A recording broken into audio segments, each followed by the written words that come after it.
Hey, this is Michael. So, if you've been paying attention lately, what I've been doing is trying to get the information out, especially in my community, about fentanyl blues. Um, Fentanyl is a little blue pill with an M on it.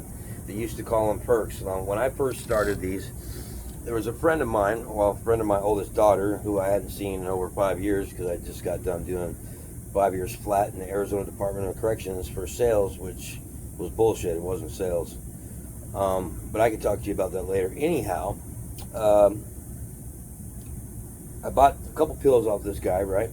And the reason I did that is because I was having a lot of back trouble. I was in a lot of pain because when I got out of the joint, what I decided to do was work for a company doing plumbing and AC. I won't mention the name's company, but the name of the company, I should say. It's a local company and they're very successful. But anyways, I ended up leaving that job because one of the guys I was in the joint with was part owner of this other company called.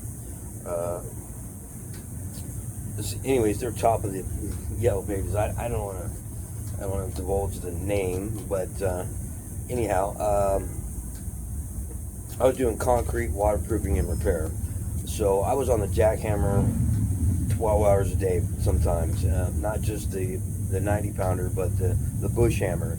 And the bush hammer is a pretty good sized jackhammer, and you're chipping away concrete from the rebar, and then you got to clean up the rebar, and you got to put an acid on it so you can redo the concrete. And first job we did, first job I was on was Maryville Hospital when we were doing a lot of concrete work. I mean, we pumped so much concrete into that place after we were, got done repairing it and getting it. That was a really hard job. But during that job, a couple months into it, I got promoted because of my foreman, and I was making really good money. So, anyways, a lot of places around town we'd go do some repairs and stuff like that. And coolest thing I ever did was doing a car garage near 3rd and Osborne. That car garage, we lifted 2 decks with hydraulic pumps. We started doing them with hands, but then we got pneumatic ones, which was even better.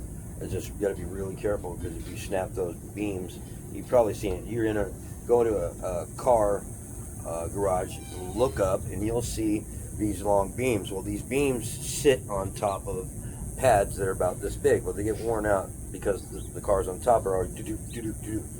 And so you got to lift those up and replace the pads. And the top deck, we redid the whole concrete. We chipped it all out. I was on that jackhammer every day.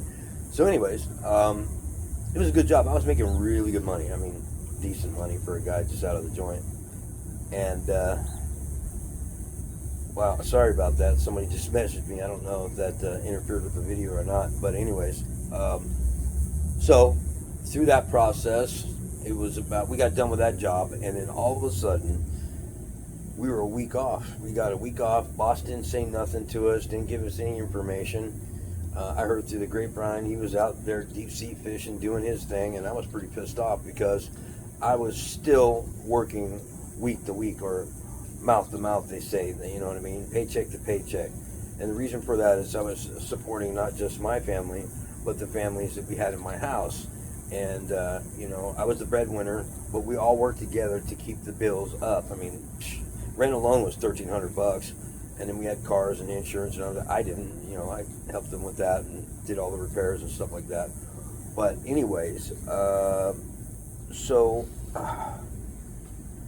get married, right, to a friend of mine that I've known for like over 30 years, right? She was a good friend of mine in junior high. We dated off and on through our teenage years. I ended up getting married to a woman. I got pregnant for the wrong reasons. We were toxic for each other. We got divorced, but we had a child together. Supposedly we had 2 children together, but after the youngest one turned 12, I found out that she wasn't mine. And honestly, she just didn't want to have anything to do with me. Because she wanted to be more, focused on her real dad, and I'm sure her mother had a lot to do with that. So it was just a thing. I just kept all those emotions inside for a long time. But anyways, going back to my story here, So I get married to this woman I've known for a long time, and I've already adopted her children. Her children have been my children for over 13 years, right? And so I won't, out of respect for her, because she asked me to do so, she'd rather not me use her name or anybody's name. And, the only person I can honestly say that's cool with me talking about her would be my youngest daughter, but there's no reason to mention her name in my situation either, because really what I'm talking about and what I'm concerned about is helping you and helping me. I bounce stuff off of you by doing these videos. You bounce stuff off of me by doing your videos. So far, I haven't had anybody get a hold of me and said, I want to do this video thing. And let's start something is the slogan or platform, starting the conversation. What conversation are we starting? Well, we're talking about poverty, homelessness, drug abuse, and all kinds of things, especially here in my community in Phoenix, Arizona. So I ended up through the process, right? I got some pills. I was buying 1 or 2 a week to help me with my pain, because I went to 3 jobs. That one job that I lost or gave up because he just decided to give me a week off and didn't tell me about it. It ended up being more like a week and a half by the time I found out about it. I already had a new job at a company making steel doors, and I wanted to be the welder there because I have some experience welding and I'm fairly good at it.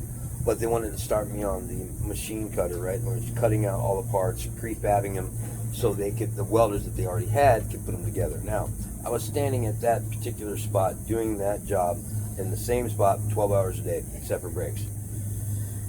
And, going from one job to another and just standing there, no movement, that other job was really hard and it was backbreaking, but at least I had some movement, you know what I mean? I wasn't all stiff and just broken, you know what I mean? I've had a bad back, but it got better.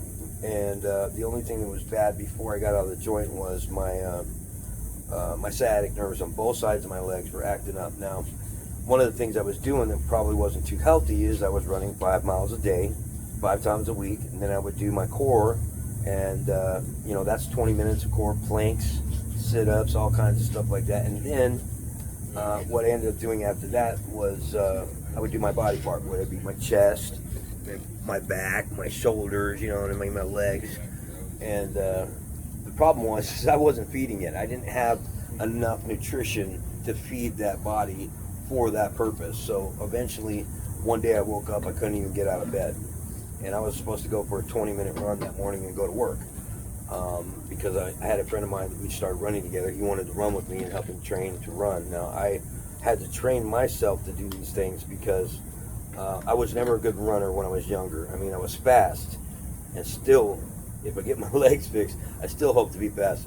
But I'd run out of juice real quick. And the reason why is because I didn't know how to properly breathe or maintain my body, so I didn't freaking just push out halfway through the mile or something like that. And that's the way it was. I was always last.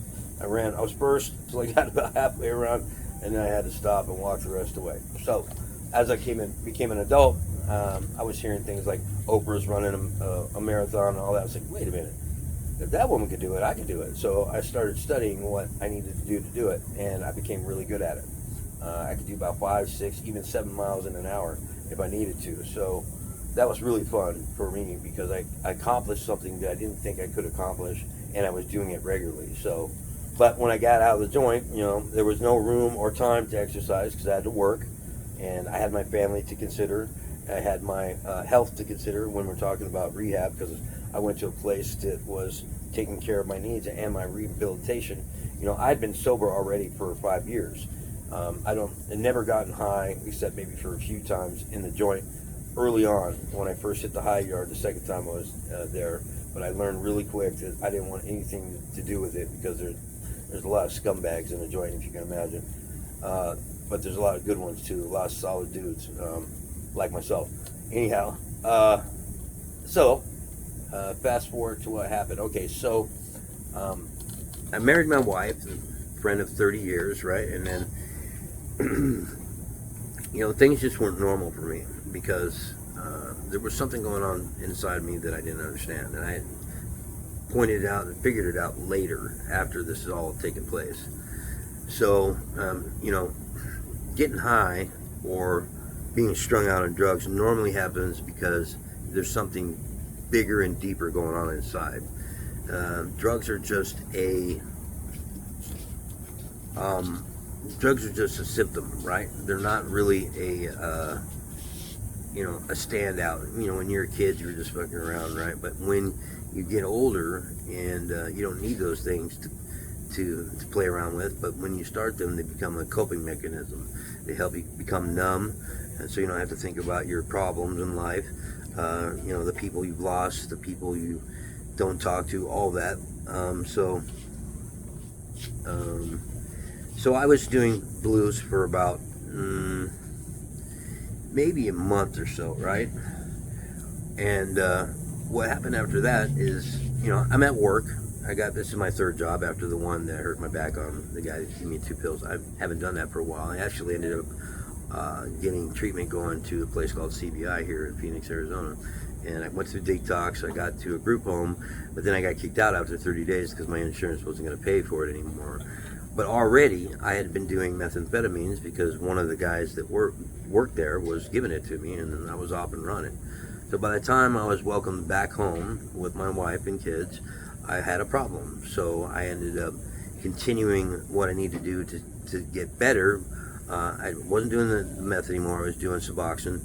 And after that, I was at my third job, and we were cleaning parking lots, all kinds of stuff, street sweeper, blower, all that, 12 hours a night. But some of the guys that worked there, if not all of them, were getting high on one thing or another. So one guy I had to work with, we pressure washed, sidewalks in front of like Food City and stuff like that, work all night. And this guy would, on a payday, he would spend like $400 on fentanyl blues. So he started kicking me down, but it wasn't doing anything for me because I was already on Suboxone. Suboxone has blockers in there so you don't get high, and so you don't get sick as well. And that's the only reason I was taking them, because I got them when I was in the detox center because I didn't want to, relapse. And I certainly didn't want to have to be sick because I don't like being sick, especially dope sick. So that guy I had to work with was buying so many of them. Eventually, we were taking breaks and going, finding them in the, I'm surprised we didn't get busted because there is a GPS on the truck we had. But so we go to take breaks, and he would kick me down. He'd swear to God that I looked like I was high. I didn't feel a thing. I even cut back on my Suboxone just so I could feel what it felt like, because I had never smoked that stuff before. When I was taking them earlier, I was taking them by mouth because I thought they were Percocets. They weren't. Turned out to be fentanyl blues. So I started smoking those pills with this guy, and that's the way it was, every week, for a few weeks. And then one guy actually got into my truck one day, and we worked together. I never worked with him before. He was a friend of mine. Anyways, he pulled out a bowl and had a big old bowl of meth, man. He was just smoking it, and I'm like, what am I'm stuck with this guy for 12 hours, and this guy he's like, I hope this doesn't bother you. And I'm like, nah, man, just give me that. And so I started doing that, and I was off to the races. Just one night, that night I lost my job because the next day I'm trying to work on my truck. It needs a lot of work done to it. I just bought it, and it was all bad. I just got stuck for a minute, and then I lost my job. And then of course my wife at the time found out about it, and she wasn't too happy, and so she kicked me out of the house. I had no place to go, and so that's how it started. And so for a few weeks, few months, whatever, I was out there being a dumbass, and I fucking was using heroin again, because I normally use heroin to take the edge off the meth, because meth is really my drug of choice. So one day, after leaving a certain place that's a hot spot for drugs, I was running across the street, and I seen a tanker coming, and I beat him. I ran past him, but I didn't see the car on the other side coming, and she wiped me out. She took me for about 2 miles and left me for dead, and my legs are trashed, and I'm just here now at this place, this medical place, waiting to get surgery, which should be on September 15th. Now, after that, I spent 30 days in a medical rehab, and my family had a change of heart. I had a phone, and I helped. I had unemployment. I spent a lot on furniture for my ex-wife that I didn't really need because I never was allowed to stay there. But I went home, And in my home was a guy who was a friend of my son's, who was kicking me down blues because I wasn't getting the pain medication like I should, because they just let me go without giving me any information, without setting me up for a provider, without setting me up for pain specialists. I didn't know anything about that. I've been strung out on pills before, back when I hurt my back in 2008. And that just led me back to my old ways. I just, started selling dope and doing dope and all kinds of stuff to survive. And that just leaked over to my wife and kids. So it was kind of a rough time for us, off and on for years. And I spent 7 years of their life in prison. That's kind of messed up. But whether she planned to wait or not, we ended up getting back together and got married. Well, anyway, it's too late now, because by the time she figured out I was doing what I was doing, 6 months in or whatever into our marriage, she was done. She kicked me out of the house. She called me so many names. She was so cruel and belligerent. I can't even imagine anybody ever talking to me that way that I don't love, because if they did, I'd fucking beat the shit out of them. I'm not even playing. I don't take that shit from nobody. But this one hurt me really bad. I was like, she knew the things that you do and don't do, especially when it comes to name calling, and that really hurt me a lot. So I was more than happy to leave, because I didn't want to have to deal with that shit. So 6 weeks after my injuries, after my surgeries, I got back into a walker, because my wheelchair got stolen from out front of my house. Doesn't matter, because my son Bennett trying to hook it up for me. So I was on this 6 weeks, really. And my right leg was snapped in half, and I had a new nail in it, what they call a nail. It's like a rod from the ankle to the knee. And my knee had some surgery too, but I didn't know how bad my knee really was. I just thought it was, basic ACL surgery, and everybody's been getting that for years. Turns out it was a little bit more than that. I just found out recently. After 2.5 years, I found out recently. So anyways, with that, getting hit by that car and being kicked out of the house, I was on a walker. I had about 150, 200 pounds of my shit on one walker, and the other one I'm pushing, and the other one I'm pulling.